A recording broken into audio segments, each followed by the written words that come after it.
যে পেছনে কটা বসে আছে ওরা প্রতিজ্ঞা হয়ে গেছে, দায়বদ্ধতা, হিন্দু না সিজার করা মাল, বেয়াদব একাই বসে আছে।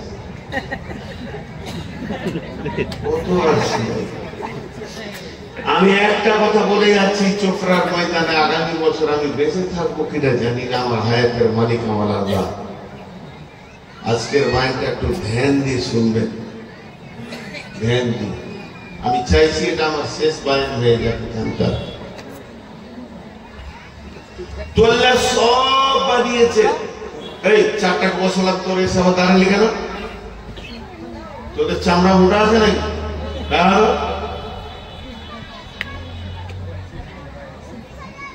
কিন্তু আল্লাহর একটা জিনিস বানাতে বাকি আছে, যে বলতে পারবে তার কাছে 10,000 টাকা নিব। বলেন তো দেখি, আমার জন্য নিব। আল্লাহ সব বানিয়েছে, একটা জিনিস বাকি আছে বানাতে।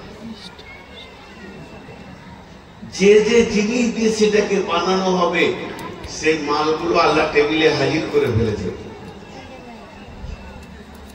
খালি আল্লাহর হুকুমটা বাকি আছে, একটা জিনিস বাকি আছে বানানো, আর ওইটার ওপরই আজকে কথা বলবো। সেটা হলো কিয়ামত। কিয়ামত বানাতে গেলে যা যা লাগে আল্লাহ রেডি করে ফেলেছে, কিন্তু উনি এখনো পর্যন্ত এটা পেন্ডিং রেখেছেন বানাবে। কিছুগুলো বিড়ম্বনা আছে, আপনার মন চাই আর না চাই ওই রাস্তায় আপনাকে হাঁটতে হবে, কিচ্ছু করার নেই। আমি ভূমিকা বাড়াবো না, 2 মিনিট। আপনার মন চায় আর না চায়, এটা সাদা হবে। একদিন আমার সব কালো ছিল, আমি ইউটিউবে আমার চেহারা আমি চিনতে পারি না, বাচপন হালাতে যে বাইনগুলো করেছে, আজকে সব পেকে গেছে, কালো পূজা মুশকিল হয়ে গেছে। আপনার মন চাই চাই না চাই, 2025 সালে আপনার বয়স 42, 26 সালে হবে 43। আগাচ্ছে আল্লাহ একটা দিকে, আমরা ঘুমিয়ে আছি কিন্তু একটা দিকে আমরা আগাচ্ছি। সমস্ত মানুষ একসঙ্গে আগাচ্ছে, কেউ বলতে পারবে না যে আমি আগাইনি। এবং আল্লাহ এ ব্যাপারে চ্যালেঞ্জ দিয়েছেন কোরআনে কয়েকটা জায়গাতে, আপনাদের সামনে কথা আসবে। আমার বাড়ি বর্ধমান, যদিও বর্ধমান তো বীরভূম সীমান্তে, আপনারা যেমন দার্জিলিং সীমান্তে বাস করছেন, দিনাজপুর হলো, আমি বীরভূম সীমান্তে থাকি। এইখান থেকে যদি গাড়ি ছেড়ে আমার বাড়ি যাই, 500 কিলো রাস্তা হবে, 500 থেকে বেশি হবে, 500+। তো গোটা রাস্তাটা রোড আছে, কিন্তু কয়েকটি জায়গা খুব ভয়ানক আছে। এখন আর নাই, এই যুগ আগে ছিল। নিজের চোখে দেখেছি ডাকাতি করতে, ভাঙচুর করতে। রাত 12টায়, তখন 20 বছর, 12টা-1টার পর চলাফেরা করছি, তাহলে অনেক দৃশ্য দেখেছি রাতে কি কি ঘটে। অ্যাক্সিডেন্ট দেখেছি, লাশ দেখেছি, লাশ তুলতে দেখেছি, নিজের সাহায্যে গেছি। তো ভয়ানক কয়েকটা জায়গা আছে, এ ব্যাপার নিয়ে আমরা ভাবি যেখানটা কি করে পার হব। কিন্তু একটা কথা জেনে দেন, আমার আসল বাড়িটা জানা আছে কি? দুনিয়া তো মুসাফির খানা, দুনিয়া মুসাফির খানা। যেমন আমি একটা বাড়ি বানিয়েছি, আমিও মানুষ, আপনাদের মতো কাম রিপু আমার ভিতরেও আছে, চাহিদা আছে, লোভ লালসা সব নিয়ে আমাকে তৈরি করা হয়েছে। একটা ছোট্ট মতো বাড়ি বানিয়েছি, মেন গেটে লিখে দিচ্ছি কুল্লু মান আলাইহা ফান। যত আলিম আছে পড়ার বলে, খুব অ্যাক্টিভিটি জিনিস লিখেছেন, কুল্লু মান আলাইহা ফান। আল্লাহ সবকে ধ্বংস করবে, আপনি বানান আমি বানান, ধ্বংস হবে একদিন। কুল্লু মান আলাইহা ফান ওয়া ইয়াবকা ওয়াজহু রাব্বিকা যুল জালালি ওয়াল ইকরাম। শুধু বেঁচে থাকবেন একজনকে নিয়ে, আল্লাহ। তো সব থেকে বড় সতর্ক হলো কিয়ামত। সব থেকে বড় সতর্ক হলো কিয়ামত। আপনার আমার যেটা নিজস্ব ঠিকানা তার নাম হলো জান্নাত। জাহান্নাম কোনো ঠিকানা নয়, জাহান্নাম হলো শাস্তির জায়গা। সেখানে কিছু লোকের ঠিকানা আল্লাহ বানাবেন, আল্লাহ কোরআনে বলেছেন। কিন্তু আমরা সব জান্নাতের যাত্রী। প্রতি মিনিটে, প্রতি সেকেন্ডে, প্রতি ঘন্টায় কয়েক হাজার কিলোমিটার গতিতে আমরা জান্নাতের দিকে হাঁটছি। কিন্তু আমার আমল আমাকে রাস্তায় আটকে দিয়ে জাহান্নামে ভরে দেবে, এটা আমার করার কিছু থাকবে না। এই যে রাস্তায় আমরা হাঁটছি, এই রাস্তাতে একটা গভীর ভয়ানক জঙ্গল আছে যার নাম হলো কিয়ামত। ওইটাতে নিরাপত্তায় পার হয়ে গেলে, পুলসেরাত পার হলেই নিজের ঠিকানায় পাটা পড়বে। আম্মা মান তাগা ওয়া আখারাল হায়াতাদ দুনিয়া ফাইন্নাল জাহিমা হিয়াল মাওয়া ওয়া আম্মা মান খাফা মাকাম রাব্বিহি ওয়া নাহান নাফসা আনিল হাওয়া ফাইন্নাল জান্নাতা হিয়াল মাওয়া। একটা সহজ রাস্তা বলে দিই, 2 ঘন্টা বসতে হবে না। আমার বলা হয়ে গেলে আপনারা বলবেন ছেড়ে দেন, এখনই বাড়ি চলে যায়, যথেষ্ট হয়ে গেছে। আপনার আমার কয়টা পা? আল্লাহ আমাদেরকে 2 পা বিশিষ্ট বানিয়েছেন। কাউকে গাদা পা দিয়েছেন, কাউকে 4 পা দিয়েছেন, আর আবার অন্য প্রাণী আছে 8 পা, 10 পা, 20 পা, 50 পা, 1000 পাও আছে। কিন্তু আমাদের 2টো পা। একজন দার্শনিক বলছে তুমি বাম পাটা আগে তুলো, একটা সিঁড়িতে রাখো, তারপরে ডান পাটা তুলবে তো তোমার জান্নাতে পড়বে। কিয়ামতের টেনশন মাথা থেকে সরিয়ে দাও। সেইটা কি? ওয়া আম্মা মান খাফা মাকাম রাব্বিহি ওয়া নাহান নাফসা আনিল হাওয়া। বাম পাটা নিজের নাফসের উপরে পা দাও। তোমার সব থেকে বড় দুশ্মন হলো তোমার নাফস। তোমার সব থেকে জাহান্নাম নিয়ে গেছে তোমার আত্মা। তোমার নাফস, তোমার মন চাহি জিন্দেগি তোমাকে জাহান্নামে নিয়ে যাবে। এর মুখে লাত মেরে দাও। আল্লাহকে ভয় করো, নিজেকে দিন ইসলামের দায়িশে ফেলে দাও। তারপরে যখন দ্বিতীয় পা তুলবে, ও আম্মা ও নাহান নাফস আনিল হাওয়া ফাইন্নাল জান্নাতা হিয়াল মাওয়া। তোমার ঠিকানা হয়ে যাবে জান্নাত। এবার আমি আপনাদের সামনে যে আয়াত করেছি সেদিকে যাচ্ছি। বিসমিল্লাহির রহমানির রহিম। ওয়ামা কদরুল্লাহ হাক্কা কদরিহি ওয়াল আরদু দামিয়ান ক্বাবলাতুহু ইয়াওমাল কিয়ামাতি ওয়াস সামাওয়াতু মাতবিয়াতুন বিয়ামিনি সুবহানাহু ওয়া তাআলা আম্মা ইউশরিকুন। বিসমিল্লাহির রহমানির রহিম।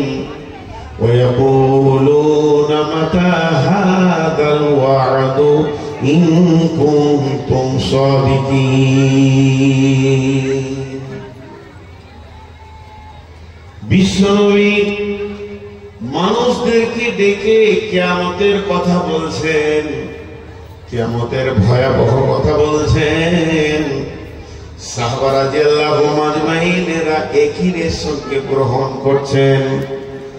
সাহাবীরা বলেছেন বিশ্বনবীর মুখ থেকে কিয়ামতের যে বর্ণনা শুনেছি তা আমাদের মনে হতো যেন ওই খেজুর গাছের আড়ালে কিয়ামত লুকিয়ে আছে, এখনই চলে আসবে। কিন্তু বেঈমানরা আল্লাহর নবীকে এসে প্রশ্ন করলেন, ওয়ায়াকুলুনা মাতা হাযাল ওয়াদু ইন কুনতুম সাদিকিন। নবী হে, তুমি যে কিয়ামতের কথা আমাদেরকে বারবার বলছো, একবার বলো সেই কিয়ামতটা কবে হবে, নির্দিষ্ট দিন বলে দাও, টাইম বলে দাও। আল্লাহ তাবারাক ওয়া তাআলা বললেন, নবী হে ওদেরকে উত্তর দাও, কুল ইন্নামাল ইলমু ইনদাল্লাহি, কিয়ামতের ইলম, কিয়ামতের জ্ঞান, কিয়ামত কবে হবে, কোন সময় হবে, কটায় শুরু হবে, কোন দিক থেকে শুরু হবে, কিভাবে শুরু হবে, এগুলো আল্লাহর কাছে জমা আছে। এটা আল্লাহ ছাড়া দ্বিতীয় কেউ জানে না। জিবরাইল, মিকাইল, ইসরাফিল, আজরাইল জানে না, জানে না নবী মুহাম্মদ, সব নবীর ভিতরে কেউ জানে না, শুধু একমাত্র আল্লাহ জানে। আর আমি নবী মুহাম্মদ এসেছি তোমাদেরকে প্রকাশ্য ভয় দেখানেওয়ালা, নাযীরুম মুবিন। ভয় করো, আমাদের ভয় নেই। সবারই কথা বাদ দেন, আজকে যারা আমরা হাজির আছি, বায়ান শুনছি, নারী পুরুষ শিশু বৃদ্ধ মিলে, আমাদের কারো ভয় নেই। আমরা কিয়ামতকে নিয়ে ঠাট্টা করতে পারি, কিছু কোনো বিষয় আছে ঠাট্টা ইয়ার্কির বিষয় নয়, আমি নাম করব না। আমার পরিচিত মানুষের মধ্যে একজন ঠাট্টা করে বলছে, আজরাইল এসেছিল, ঘুরে চলে গেছে। মানে এমন বলবেন, আজরাইল যদি কারো জন্য এসে ফিরে যায়, এটা ইতিহাস নাই, এটা দলিল নেই। কিছু জিনিসকে নিয়ে ঠাট্টা করা যায় না। কিয়ামতের দিন তোকে দেখে নিব, কাউকে বলেন না। দেখতে গেলে তো আপনাকেও দাঁড়িয়ে থাকতে হবে। বড় বড় মুফাসসির যারা দিগ্গজ পণ্ডিত, যাদের কাছে আমাদের শিক্ষা এখনো বাকি রয়েছে, তিনারা একটা সুসংবাদ দিচ্ছেন, কিয়ামত মুমিনের জন্য নয়, কিয়ামত কাফের বেঈমানের জন্য। দেখে নিব নয়, বিচার হবে। আমার দেখার দরকার নেই, আমার রব বিচার করে। আল্লাহ তাবারক ওয়া তাআলা বলছেন, হে নবী তুমি বলে দাও, আমি শুধুমাত্র তোমাদেরকে ভয় দেখাতে এসেছি, তোমরা ভয় করে নাও, আমার আসার কারণটা মিটে যাবে। আল্লাহ তাবারক ওয়া তাআলা বলছেন, ভয় দেখাতে এসেছি। আল্লাহ তাবারক ওয়া তাআলা সূরা ইয়াসিনের মধ্যে বলছেন, বিসমিল্লাহির রহমানির রহিম, ওয়া ইয়াকুলুনা মাতা হাযাল ওয়াদু ইন কুনতুম সাদিকিন, মা ইয়ানজুরুনা ইল্লা সাইহাতাও ওয়াহিদাতান ফাইদা হুম ইয়াখিসিমুন। বেঈমানেরা বলল, নবী হে ওই দিনটা কবে আসবে? নবীজির কথা বাদ দেন, 2025 সালে চোপড়ার ময়দানে আমি কোন বেঈমান এসে আমার মুখের উপরে বলবে ওই দিনটা কবে আসবে? আল্লাহ তাবারক ওয়া তাআলা তার উত্তরে সূরা ইয়াসিনে দিলে, একটা বিকট আওয়াজের অপেক্ষা করো, একটা বিকট শব্দের অপেক্ষা করো। শব্দটা যখন তোমার কানে পড়বে, তুমি পাগলের মতো যেদিকে রব ডেকেছে ওই দিকেই দৌড়বে।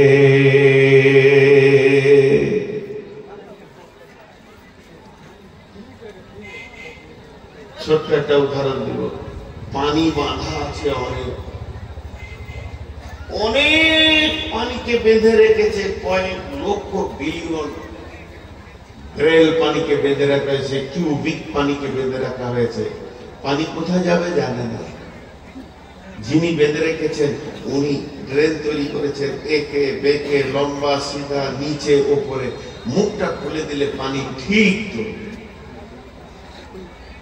রব্বুল আলামিন বলছেন, বিসমিল্লাহির রহমানির রহিম, ফাইন্নামা হিয়া